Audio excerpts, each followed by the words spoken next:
हुआ यूं कि पति ने पत्नी को किसी बात पर 3 थप्पड़ जड़ दिए। पत्नी ने इसके जवाब में अपना सैंडल पति के तरफ फेंका। सैंडल का एक सिरा पति के सिर पर छूता हुआ निकल गया।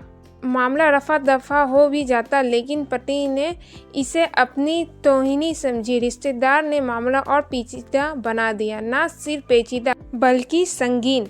सब रिश्तेदारों ने इसे खानदान की नाक कटना कहा।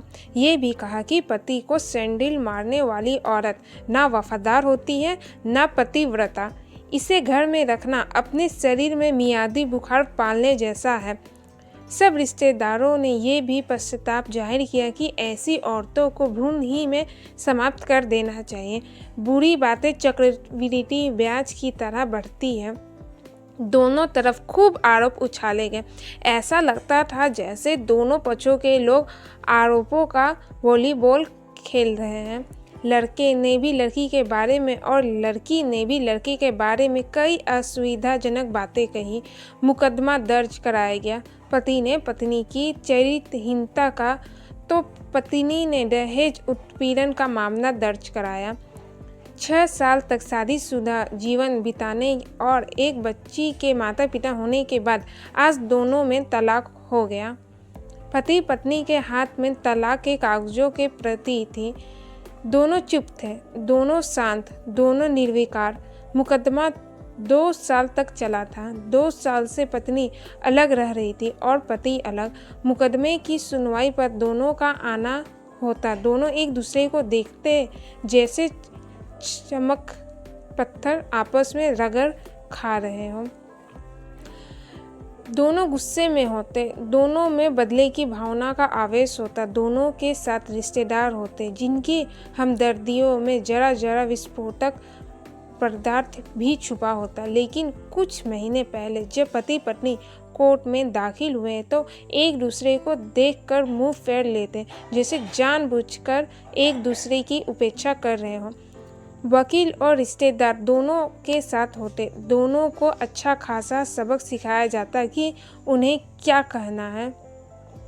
दोनों वही कहते। कई बार दोनों के कर्तव्य बदलने लगते। वो फिर संभल जाते। अंत में वही हुआ जो सब चाहते थे, यानी तालाक।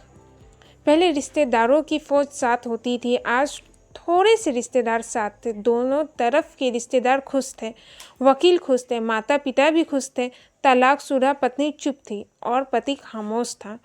ये महज इत्तेफाक ही था कि दोनों पक्षों के रिश्तेदार एक ही टी स्टॉल में बैठे, कोल्ड ड्रिंक्स लिया। ये भी महज इत्तेफाक ही था कि तलाकशुदा पति पत्नी एक ही मेज के आमने सामने जा बैठे। लकड़ी की मेज और वो दोनों। कॉन्ग्रेचुलेशन, आप जो चाहते थे वही हुआ। स्त्री ने कहा, तुम्हें भी बधाई, तुमने भी तो तलाक देकर जीत हासिल की। पुरुष बोला, तलाक क्या जीत का प्रतीक होता है? स्त्री ने पूछा, तुम बताओ। पुरुष के पूछने पर स्त्री ने जवाब नहीं दिया। वो चुपचाप बैठी रही। फिर बोली, तुमने मुझे चरित्रहीन कहा था। अच्छा हुआ अब तुम्हारा चरित्रहीन स्त्री से पीछा छूटा। वो मेरी गलती थी, मुझे ऐसा नहीं करना चाहिए था। पुरुष बोला, मैंने बहुत मानसिक तनाव झेली है। स्त्री के आवाज़ सपाट थी, ना दुख था ना गुस्सा। जानता हूँ। पुरुष इसी हथियार से स्त्री पर वार करता है जो स्त्री के मन और आत्मा को लहूलुहान कर देता है। तुम बहुत उज्जवल हो। मुझे तुम्हारे बारे में ऐसी गंदी बात नहीं करनी चाहिए थी। मुझे बेहद अफसोस है, पुरुष ने कहा। स्त्री चुप रही। उसने एक बार पुरुष को देखा। कुछ पल चुप रहने के बाद पुरुष ने गहरी सांस ली और कहा, तुमने भी तो मुझे दहेज का लोभी कहा था। गलत कहा था, बोली। पुरुष की ओर देखती हुई स्त्री कुछ देर चुप रही, फिर बोली, मैं कोई और आरोप लगाती, लेकिन मैं नहीं। प्लास्टिक के कप में चाय आ गई। स्त्री ने चाय उठाई। चाय जरा सी छलकी। गर्म चाय स्त्री के हाथ में गिरी। शी की आवाज़ निकली। पुरुष के गले में उसी क्षण ओह की आवाज़ निकली। स्त्री ने पुरुष को देखा। पुरुष स्त्री को देखे जा रहा था। तुम्हारा कमर दर्द कैसा है? ऐसा ही है, कभी वोरोन तो कभी कॉम्बीफ्लैम। स्त्री ने बात खत्म करनी चाहिए। तुम एक्सरसाइज भी तो नहीं करती, पुरुष ने कहा। तो स्त्री फीकी हंसी हंस दी। तुम्हारे अस्थमा की क्या कंडीशन है? फिर अटैक तो नहीं पड़े? स्त्री ने पूछा। अस्थमा? डॉक्टर ने सूरी ने स्टेंट मेंटल स्ट्रेस कम करने की कहा है, पुरुष ने जानकारी दी। स्त्री ने पुरुष को देखा, देखती रही, एकटक जैसे पुरुष के चेहरे पर छपे तनाव को पढ़ रही हो। इनहेलर तो लेटे रहते हो? स्त्री ने पुरुष के चेहरे से नजरें हटाई और पूछा। हाँ, लेता रहता हूँ, आज लाना याद नहीं रहा, पुरुष ने कहा।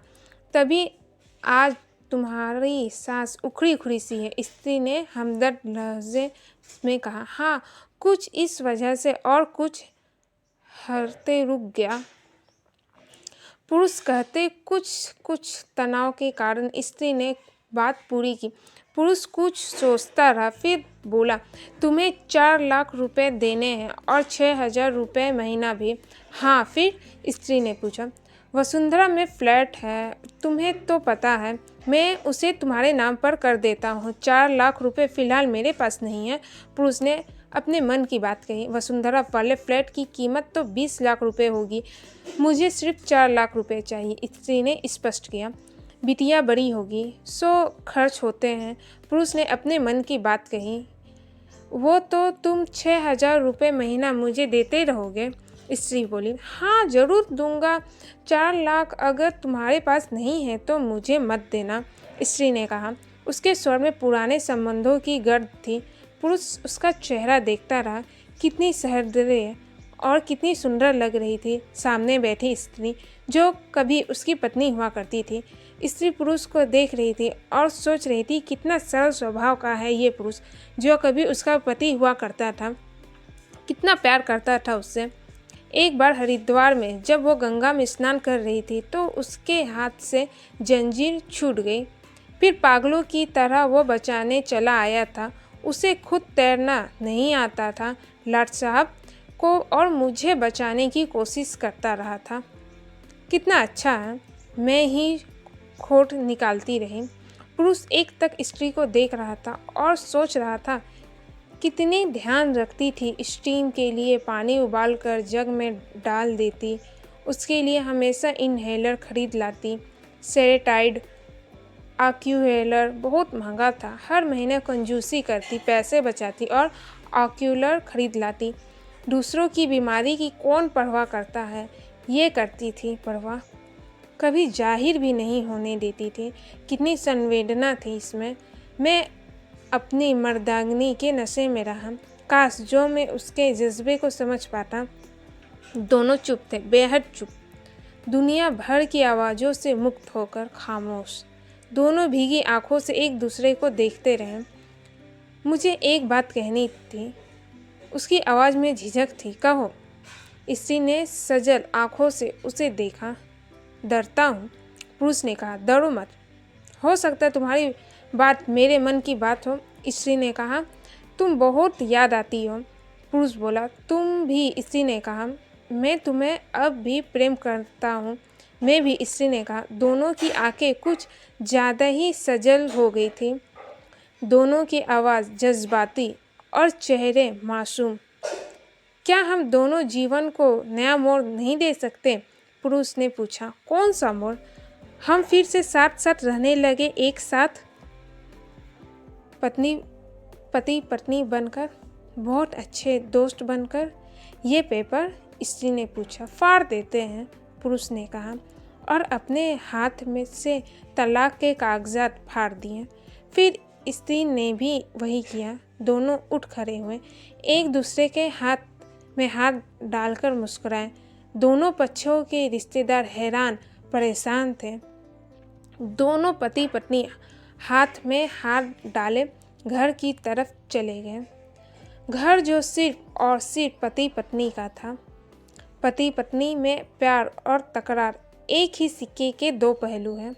जरा सी बात पर कोई ऐसा फैसला ना ले कि आपको ज़िंदगी भर अफसोस हो। गुस्से में फैसला ना ले, फैसला लेना हो तो कल पर टाल दें। गुस्से में लिया गया फैसला कभी भी सही नहीं होता। दुनिया वाले रिश्तेदार सिर्फ तमाशा देखेंगे, जूझना तो सिर्फ आपको ही पड़ेगा।